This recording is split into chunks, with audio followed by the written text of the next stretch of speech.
I rented this Epiphone Les Paul Classic. We're gonna see if it's any good.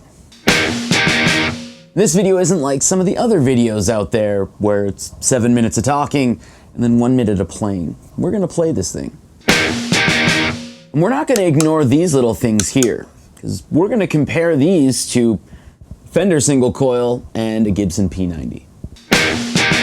There's also going to be multiple videos with this guitar, including a comparison to the Gibson counterpart. And as always, the signal chain is listed in the description down below, and take a look at the chapter markers. They'll actually help you pick which amp and stuff like that, and kind of give you an idea of what's being played in the video. But enough talking, let's get after it.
So now that we've heard a very quick metal sound sample, before we get into all the other sound samples, can't really do a review unless you go over the specs, right? So we'll quickly do that before we hear more of the guitar. So just like most other Les Pauls out there, we do have a slab of mahogany with a carved maple top on top of it. We have open coil Alnico Pro pickups, a very rosewood looking Laurel fingerboard with the trapezoid inlays. We also have binding on the neck. It doesn't have the little nubs over the frets, but it's still a bound neck and of course a bound body. We have the inlaid Epiphone logo and the silkscreened Les Paul model logo. The truss rod cover here also says classic. Just like the Gibson, we have Grover Rotomatic tuners. We have a 3-way toggle switch and CTS potentiometers. The volume potentiometers here are push-pulls, so it kind of does the coil splitting thing. And the tone for the neck is a push-pull where it does the whole, like when it's, of course, in the middle position, it kind of reverses the polarity from one pickup to the other and gives you that quacky sound, the out-of-phase sound. We also have the Epiphone lock tone bridge and as well the Epiphone lock tone stop bar. And as far as I know, this is a non-weight relieved Les Paul. It's like half a pound lighter than the standards for the most part. So it could be 9-hole weight relieved, but I do not have any information on that. But enough talking about the specs. Let's listen to this thing in action again.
Now that we've heard 5 more sound samples, you kind of have to make people happy. So let's go through the 3 pickup positions here in a clean setting.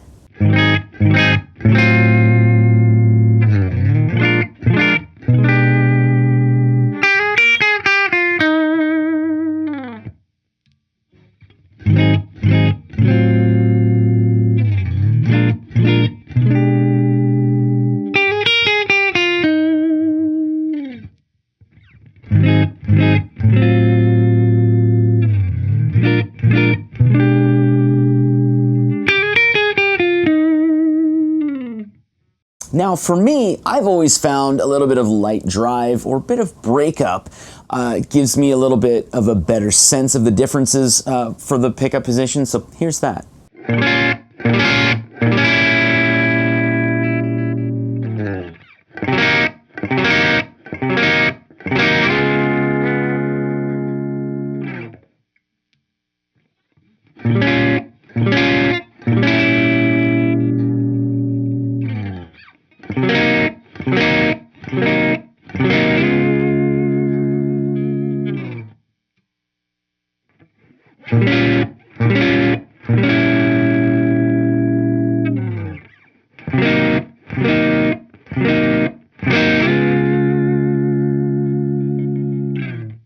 And as far as the potentiometers, let's take a listen to them. I think they're pretty good.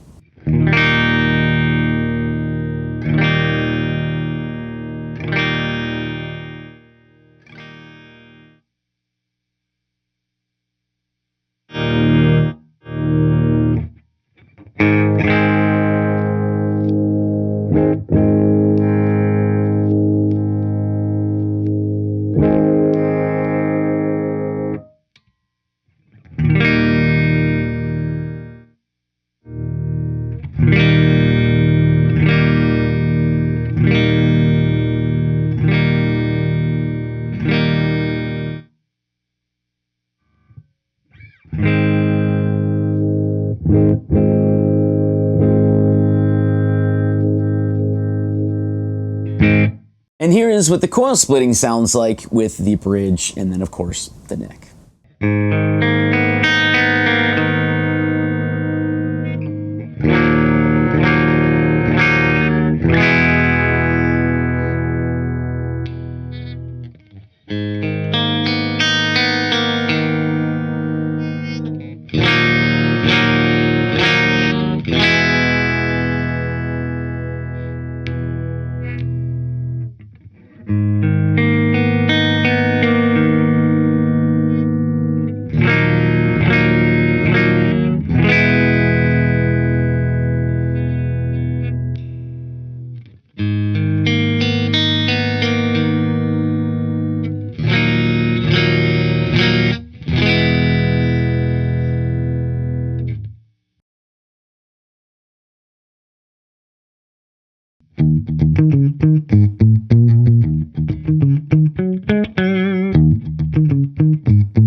Now, a lot of times Gibson will say that their coil splitting, because it's a humbucker, actually changes it to more of a P90 style. So I thought it might be a good idea to do a comparison between, you know, the coil splitting on this and then a Fender Strat and then a Gibson Les Paul Classic with P90s.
All right, so there are all of these sound samples and comparisons and stuff like that for the Epiphone Les Paul Classic here.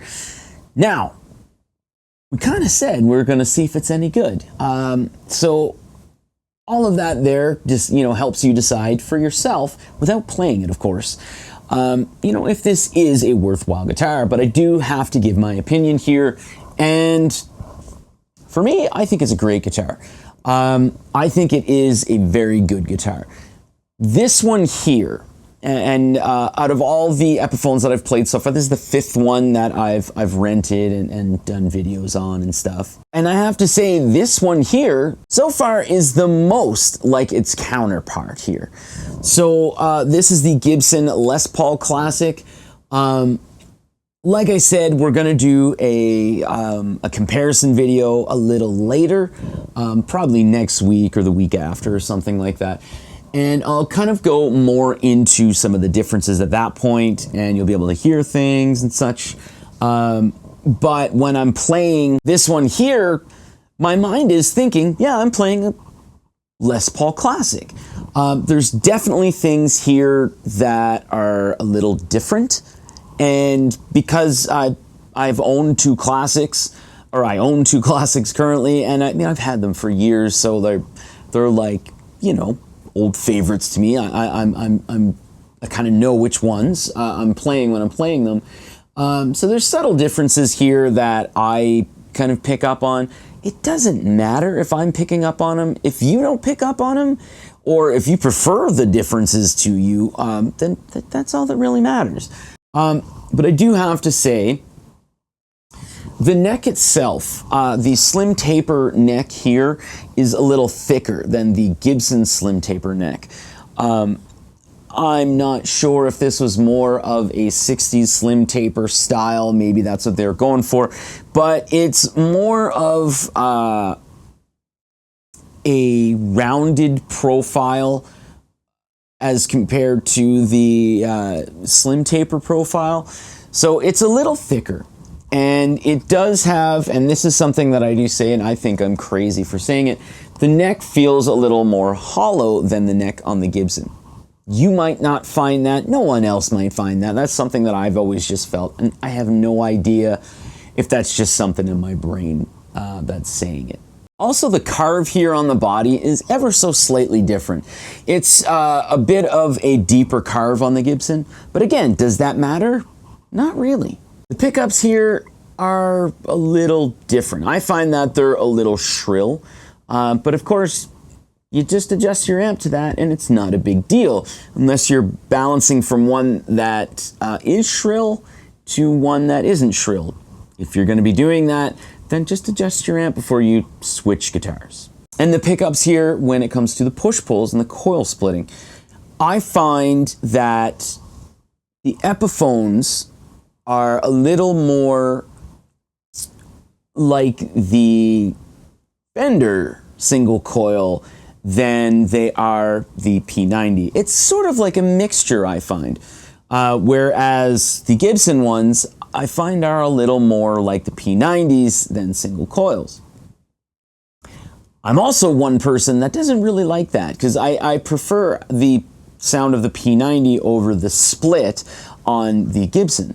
But again, I could really change my mind after I do a direct comparison, because this is the first time that I'm going to be doing the comparison between a coil split Epiphone and a coil split Gibson. As far as playability, this is a fantastic playing guitar. I really found myself getting into things a little more, and I'm really excited over doing the video where it's just all playing and no talking, and then the budget-friendly one, and of course the metal video, because I get to focus more on playing itself and doing things that I want to hear, rather than kind of making things sound a little different, to where you can kind of hear different things when you're watching the video for the guitar. But I do have to say, as far as the radius, this could be something that is also in my mind. Both of the Epiphone and the Gibson have a 12-inch radius, but I don't know what it is with the Epiphone. It feels a little different. like from the 12th fret on, the radius is different. That makes no sense to me, but it's something I felt with the Epiphone Les Paul Custom as well. And I'm just not sure what it is. It's not really that off-putting or anything, but it is something that I'm noticing when playing one guitar to the other. But as far as value on this guitar, especially in comparison to the Gibson, I can definitely understand why a lot of people go with Epiphone rather than spending the extra money on Gibson. This does not have nitro cellulose gloss finish. There's a poly finish on here. So when I'm playing it, it is a good guitar, you know what I mean? So I'm kind of rubbing my finger in to get a little bit of that sense of the nitro. So, I mean, because you do get a little bit of, not like crazy stickiness, but you do feel it in your thumb when you're going up and down the neck. But you don't have that here. So to a lot of people, that's great. But to people that do prefer the nitro finish, that's something that's missing. Also, the binding process here is different. You don't have the nubs on the frets. So, you know, that there's a lot of the process here. Also, this is made in China rather than the US. So their production costs are a lot less. So you can definitely I can understand why people go with this, because this is a fantastic guitar. A couple things to point out. The Epiphones do have a scarf joint here, so I'll try to get like a video, whatever, like some B-roll of it. So at the neck, where the neck joins the headstock, you'll see that there's like the little bit of different wood that goes in here. And also, on the neck, it's actually showing here that there's, like on the neck heel, there's different portions of wood on the neck. So it's like you do have a thinner neck going into the body, but they added a piece so that it's, you know, like got a bigger neck heel. Does that really matter? Not really. If it does matter to you and you're worried about, like, you know, okay, well, the neck heel has two different parts to it, or the fact that the headstock has a scarf joint on it. The scarf joint, a lot of companies use them. I don't think there's a major deal with that. But if you're looking for something that doesn't have that, I mean, you'd have to look elsewhere other than the Epiphones. The bridge also, I would recommend replacing it. It's not as bad as the Epiphone E1 bridges, but this one here, this was rented before, so you notice that when I did the metal video, that was the first sound sample I did, it was actually top wrapped.